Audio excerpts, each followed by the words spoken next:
सदगुरु श्री कबीर साहिब की जय। विश्व वंदनीय संत सम्राट बंदी छोड़ सदगुरु श्री कबीर साहब जी, मेरे हृदय मंदिर के आराध्य परम पूज्य गुरुदेव जी, पूजा के योग सभी संत समाज, मैं चरण कमलों में सिर झुका के तेरे बार बंदी करता हूँ। बोलिए श्री सदगुरुदेव की जय। सदगुरु श्री कबीर साहब जी पुकार के समझाते हुए कहते हैं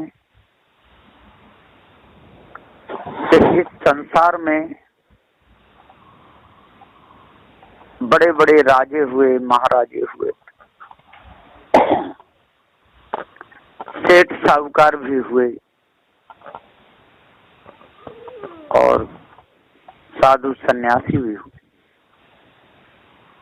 लेकिन जो राजा महाराज थे वो मद में चूर होकर के चले गए। स्त्री मद, राज मद, धन मद, बल मद, इसमें चले गए। धोखे में अपने पूरे समय को बर्बाद कर गए और बड़े बड़े त्यागी बैरागी हुए, वो भी तप सिद्धि, ज्ञान, विद्या, इन मदों में चूर होकर के वो भी चले गए। 4 मद खाने के और 4 मद वाणी, जग नहीं पाए, सोते ही रह गए। सोए तो सो के सोते ही रह गए, जगे नहीं। यदि जग जाते तो उनका बेड़ा पार हो जाता, और जगे भी तो ऐसे जगे कि भ्रम भूल कल्पना में ही रहे। विषय वासना से हटे तो भ्रम भूल कल्पना में फंस गए, और भ्रम भूल कल्पना से हटे तो विषय वासना में फंस गए, उभर नहीं पाए। धोखे में समय को बिताते रहे। बंदी छोड़ सदगुरुदेव जी, कबीर साहब जी सत्य निर्णय का उपदेश देते हुए सबको जगाने की सोचे, लेकिन सब तो कहाँ जग सकते हैं। रुपया में यदि 10% भी जग जाए तब भी बहुत कुछ हो जाए, लाभ हो जाए, लेकिन ऐसा होते नहीं दिखता है। लोग धोखे में फंसे रहते हैं और दूसरों को दुख देते रहते हैं। कोई किसी के बर्तन से हाथ लगा दे तो उसे जान से मार देते हैं। अभी राजस्थान में सुनने में आया, किसी लड़के ने और हेडमास्टर के पानी से हाथ लगा दिया, उसको इतना पीटा कि जान से मार दिया। कितनी बड़ी भूल है, बहुत बड़ी भूल है। सदगुरुदेव जी पुकार के समझाते हुए कह रहे हैं कि भैया ये बहुत बड़ा एक संकट मूल ऊपर लेना है। ये ईश ब्रह्म परमात्मा की मानंदी और ये तंत्र मंत्र जादू टोना की मानंदी, ये सब बैठे हुए हैं घमंडी अहंकारी लोग, पक्षपाती, हठी सठी पक्षपाती। ये सत्य निर्णय को जानना ही नहीं चाहते, धोखे में ही अपने पूरे समय को गमा रहे।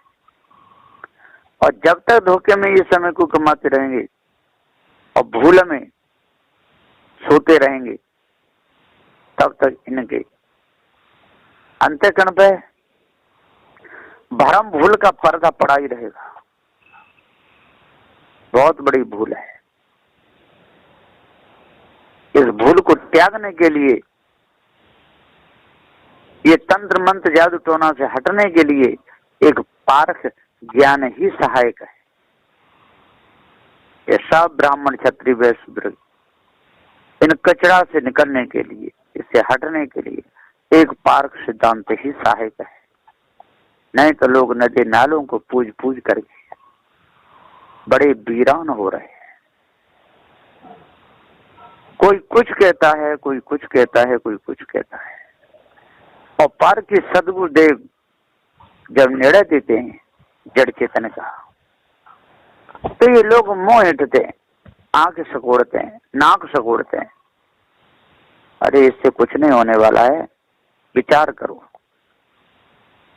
भूत चुड़ैलें, तंत्र मंत्र, जादू टोना, ये सब खईस मदी मसान जो मान मान करके आप लोग अपने जीवन को नरक बना रहे हो, ये ठीक बात नहीं। सद्गुरु दयालु कबीर साहब ने सबके हित की बात कही है। किसी को भी गलत नजर से नहीं देखा, किसी को भी बुरी बात नहीं बताई, गलत उपदेश किसी को नहीं दिया, सबको सत्य न्याय निर्णय की बात बताई, सबको भव से तरने का उपदेश दिया। लेकिन इन मायावी गुरबा लोगों ने सदुदेव की वाणी की कोई कदर नहीं करी, इसलिए लटके रह गए, आधे उधर और आधे इधर। कोई खानी बानी दोनों में ही लटके रहते हैं, और कोई कबीर पंथ की पार की सदुदेव की कंठी गले में डाल करके भी जड़ा देहात में उनका मन लगा रहता है, पक्ष को नहीं त्याग पाते। धन्य भाग उसी के हैं जो इन मायावी गुरबा लोगों के चक्कर से और इन ब्राह्मण क्षत्रिय वैश्य शूद्रों के चक्कर से जो बिल्कुल बच जाए, बिल्कुल निकले आवे, तब जानो कि जीव बच गया। और जब तक इनके चक्कर में रहेगा, इनकी मानंदी को अपने हृदय में धारण करने रहेगा, तब तक बचेगा नहीं। क्योंकि पत्थर पूज पूज करके इनका हृदय पत्थर का हो गया, गला काट काट करके इनके हृदय में दया भाव है ही नहीं।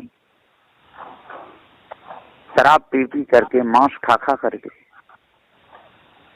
जुआ खेल खेल करके, व्यभिचार करके करते करते इनकी पूरी बुद्धि भ्रष्ट हो गई, बुद्धि सड़ गई, मन इनका गंदा हो गया, चित्त में अति चंचलता आ गई।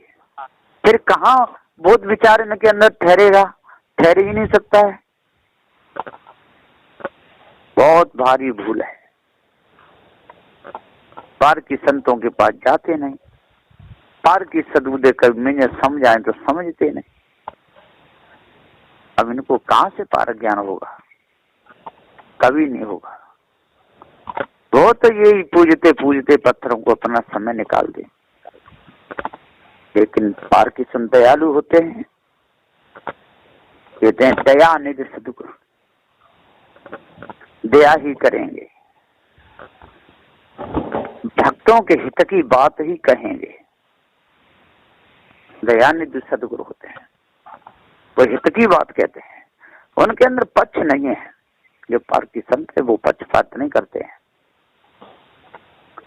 क्योंकि उनको गुरुमुख से और बीजक पढ़ाया जाता है, जड़ चेतन का पूरा भेद बताया जाता है, खानी बानी का पूरा मर्म भेद बताया जाता है, ब्राह्मण क्षत्रिय वैश्य शूद्रों की पूरी कसर बताई जाती है। इसलिए वो निहाल हो जाते हैं, शुद्ध हो जाते हैं, बिल्कुल पवित्र हो जाते हैं। वहां पर कचरा नाम की कोई चीज रहती नहीं, विकार वहां पर है ही नहीं। विकार तो वहां रहते हैं जहाँ राग और द्वेष रहता है, और जहाँ राग द्वेष नहीं वहां विकार नहीं, और जहाँ विकार नहीं,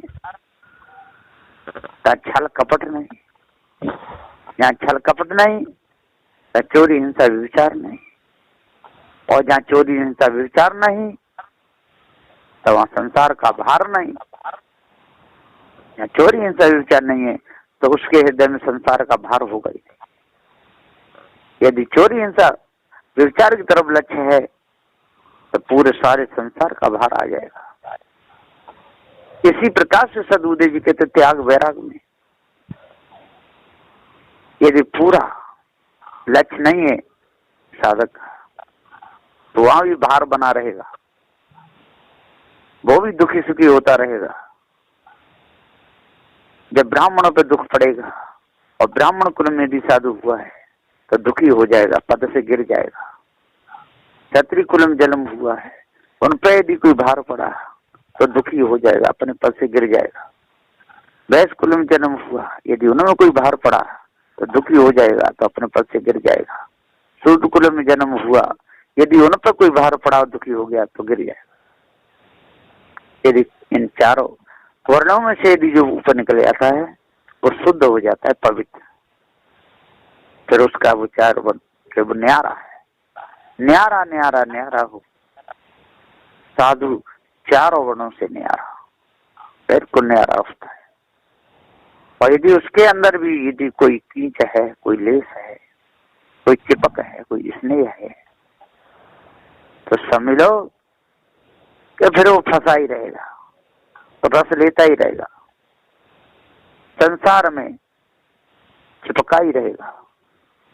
और संसार की चिपक बड़े बड़े ज्ञानियों को खा गई, संसार की चिपक बड़े बड़े ध्यानियों का ध्यान उन्होंने नष्ट कर दिया। संसार की चिपक ने तपस्वियों का तप भंग कर दिया, ज्ञानियों का ज्ञान भ्रष्ट कर दिया, है ना, बिल्कुल बर्बाद कर दिए।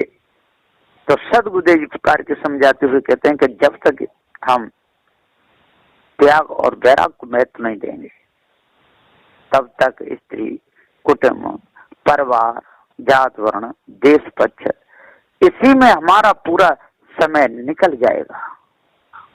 गुरुदेव जी समझाते हुए कहते हैं कि हे भाई भूले लोगों, अब अपना सुधार करो, क्यों लड़ते हो? कोई कहीं बैठ करके कुत्ते जैसी पूछे ऐंठ रहा है, मोछों को ऐंठते है जैसे कुत्ता पूछे ऐंठता है, अहंकार में आकर के।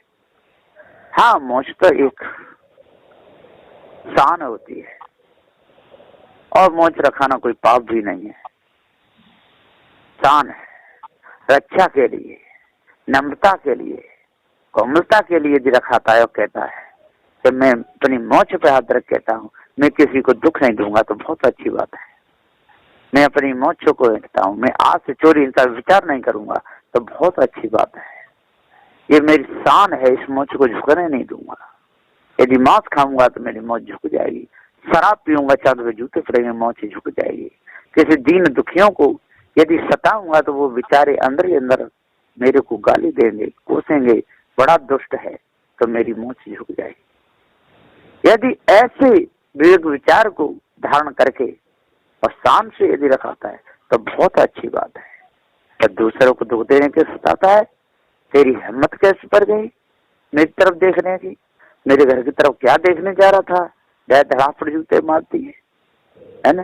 किसी को दुखाया, किसी को सताया, मारने लगा, तो समझो तो कुत्ता की पूछ है, वो मूछ नहीं है।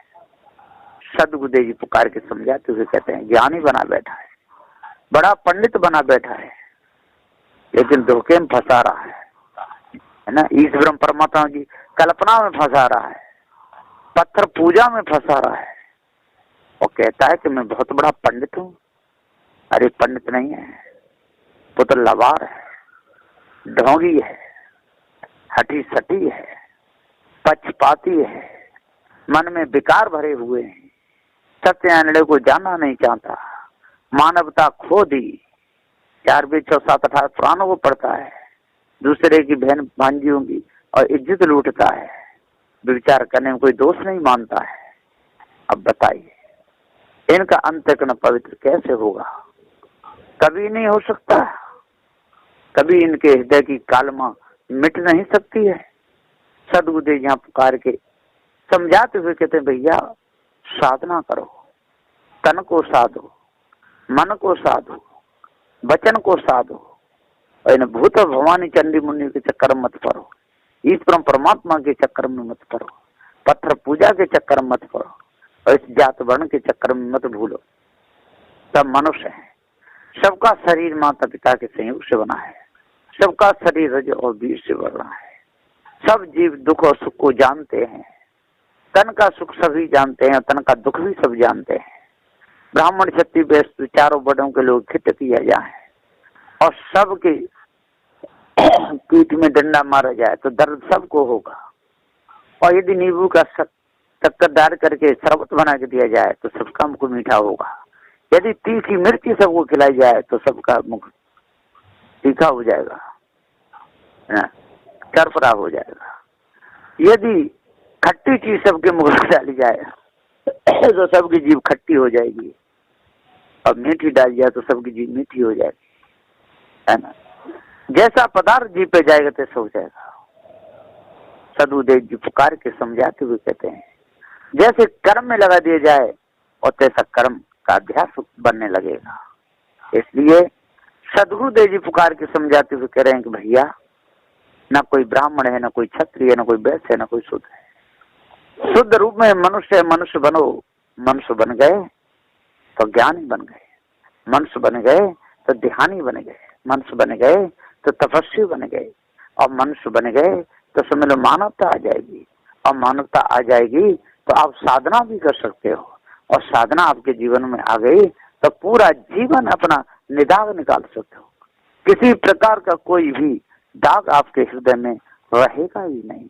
इसलिए कपड़े को आप खूब सजाते रहते हो, तन को सजाते रहते हो, कपड़ों को पैर पैर करके। कोई इतने कपड़ों को धोते, इतना धोते, धोते धोते और कपड़े को फाड़ देते। यदि इतना अपने जीवन को धोएं, अपने विकारों को दूर करें, है ना, लक्ष्य दे करके, तो ये तन रूपी कपड़ा कितना शुद्ध हो जाए। लेकिन बाहरी कपड़ों को धोते, है ना, बाहरी मकान को सजाते रहते हैं, खूब सजाते हैं, है ना, मठ मंदिरों को सजाते हैं, बिजली लगा करके, रंग रोगन कर करके बहुत सजाते हैं। बड़े सुंदर सुंदर घंटे लटका देते हैं, बड़े सुंदर सुंदर मूर्तियों को लाते हैं, और खूब बढ़िया जागरण करते हैं, कथा करते हैं, लेकिन अपने जीवन को नहीं सजाते। अपने हृदय इस मनुष्य रूपी मंदिर को, मनुष्य काया रूपी मंदिर को साफ नहीं करते। ये कितनी बड़ी शर्म की बात है। सदगुरुदेव जी पुकार के समझाते हुए कहते हैं कि जब तक आप अपने आप को शुद्ध नहीं करोगे, जब तक आपने हृदय के और फाटकों को नहीं खोलोगे, तब तक अंदर की गंदगी कैसे दिखेगी, है ना। फाटक खुले नहीं है, खिड़की खुली नहीं है, अंदर कचरा पड़ा हुआ है, सड़ रहा है, बदबू आ रही है, फाटकों को खोलना नहीं चाहता, अंदर सफाई करना नहीं चाहता, है ना, गंदा हो जाएगा सफाई करेगा तो। इसलिए गंदगी में ही मौज लेना चाहता है और दूसरों से कराना चाहता है। सदगुरुदेव जी पुकार के समझाते हुए कहते हैं कि हे भाइयों, हे ज्ञानियों, हे विद्वानों, आज आपको सुंदर समय मिला है, ऐसे सुंदर समय को बर्बाद मत करो। पार के संत जो सत्य निर्णय का उपदेश देते हैं और विवेक विचार की बात बताते हैं, न्याय निर्णय करके चार अविनाशी चेतन जीव को परखा देते हैं। हे जीव, तू अजर अमर खंड है, तू नित्य स्वयं स्वरूप है, तू इस संसार रूपी बाजार में फंस गया है।